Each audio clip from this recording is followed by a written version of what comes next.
I was working in the intensive care unit of a private hospital in Ohio. Since I was single, I was usually assigned night shifts. We had a patient named Uncle Albert who was conscious but constantly claimed to see things. He would say things like, "There's a man over there. He's looking at me," winking and gesturing with his eyebrows. He would also yell things like, "Kids, don't jump on me. I'm sick. Go play somewhere else. You'll crush me," while muttering to himself. After 4 to 5 days of hospitalization, he became worse and was put on a ventilator. During my night shift at around 1:40 a.m., he went into cardiac arrest and we performed resuscitation efforts. Unfortunately, the patient did not recover and passed away. Anyway, after removing the materials on top of him, electrodes for line, probe, femoral sheath, NG tube, etc., and cleaning them with the staff, we will wrap him up. One of the staff called me over and said, "Take a look." Uncle Albert's eyes, which we had taped shut, wouldn't stay closed. Anyway, we tied his head and feet. His eyes were still open, by the way. As per procedure, we keep deceased patients in the ICU for an average of 1.5 hours longer, just in case they come back. Meanwhile, the doctor called the family and had them come to the hospital. He informed them and brought them into the room where the body and we were. "The family is downstairs. They will go to the morgue to identify the body," he instructed us. My security colleague and I began taking the body down to the hospital's basement morgue. We arrived at the second basement, -2, where there were only 2 people at that time, a middle-aged man and a woman. We asked, "Are you the family? Are you the ones who will be viewing the body?" They replied, "Yes, we will be viewing it." We opened his head at the door of the morgue, and they saw him.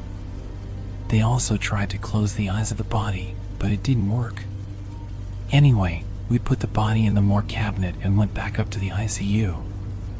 The deceased's dentures were in the bedside drawer. The doctor said, "Please go and leave the dentures on top of the body." I took the dentures, went down to the ground floor, got the key to the morgue from the security guard, and went down to the second basement, -2, again. On that floor, there are an operating room, a laboratory, a morgue, and an MRI room. I got off the elevator and walked towards the morgue. Usually, I wasn't afraid in these kinds of environments, but the sounds of the morgue cabinet were somehow frightening me. I looked at the laboratory, and the girl working there was sleeping on a chair. I approached the door. Deep sounds were coming from inside the morgue. They were children's voices. It sounded as if there were 4 to 5 children inside playing games. I got closer to the door.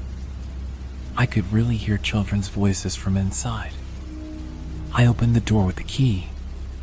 The room was dark. I turned on the light as soon as I opened the door. I entered the room. There was no one there. Anyway, I opened the cabinet. I pulled the deceased towards me. I left the dentures on top of the body. I closed the lid. Just as I turned around, I saw the girl from the laboratory behind me. My knees went weak. I fell to the ground. I said to the girl in a slightly raised voice, "You scared me. Why do you come without making any noise?" She started laughing. "Anyway, come," she said, "let's sit at the back for a bit." I closed the door. We went and sat down, talked for 2 minutes, and then got up immediately. As soon as we stood up, there was a noise coming from inside, from the morgue. We opened the door and heard voices coming from the morgue. They were children's voices, as if there were 4 to 5 kids inside playing a game. I approached the door and the voices were definitely coming from inside. I opened the door with the key and the room was dark. I turned on the light and went inside, but there was no one there. I opened the cabinet and pulled out the deceased. I placed the dentures on the body and closed the cabinet door. As soon as I turned around, I saw the girl from the laboratory behind me. My knees gave out and I fell to the ground. I exclaimed, "You scared me. Why do you come up on me like that?" She started laughing and suggested we go sit in the back. After chatting for a few minutes, we got up to leave, but suddenly heard a loud noise coming from the morgue room. When we entered, the door was open and all the cabinet doors were as well. The head section of the deceased's body was also open. We immediately called security. When we went to see the dead man, his eyes were closed, but his face looked like it was slightly smiling. We closed the doors and left. When I got home, it took me 2 to 3 days to recover. After experiencing many similar events over the past 14 to 15 years in this profession, I can no longer handle them. I and some colleagues who have experienced similar incidents have started to seek psychological support.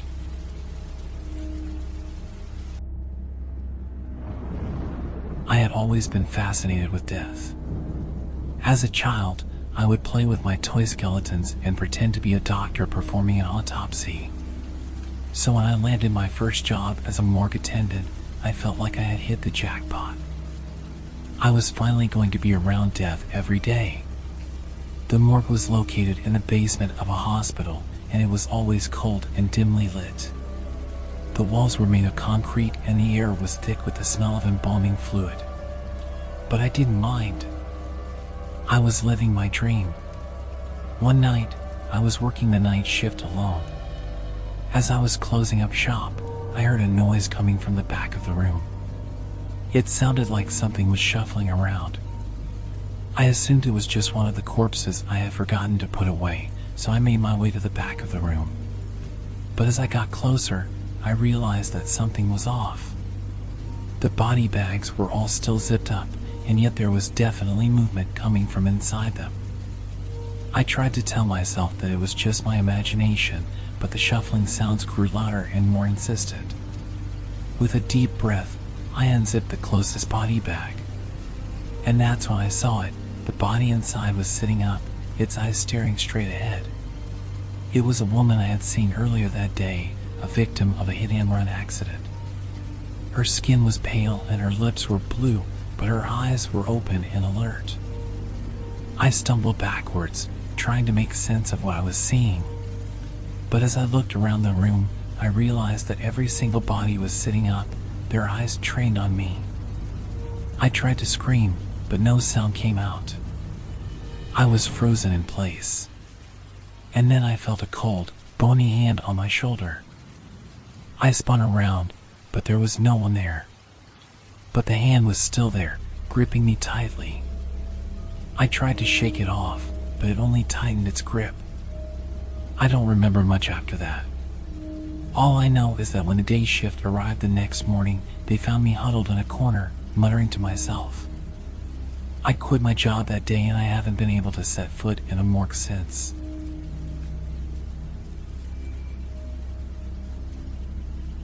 I work at a morgue. There can always be scary things happening in a morgue, but my most disturbing story goes like this. I was preparing the body of a child for their family to come and see. Then I felt someone pull my hair, heard a giggle, and the door slammed shut. Suddenly, all the equipment in the room stopped, and there was an eerie silence. Nonetheless, I continued with my work and dressed the body. Then someone touched my shoulder, and I felt a warmth around my waist. Someone was hugging me from around where a child of that size could reach.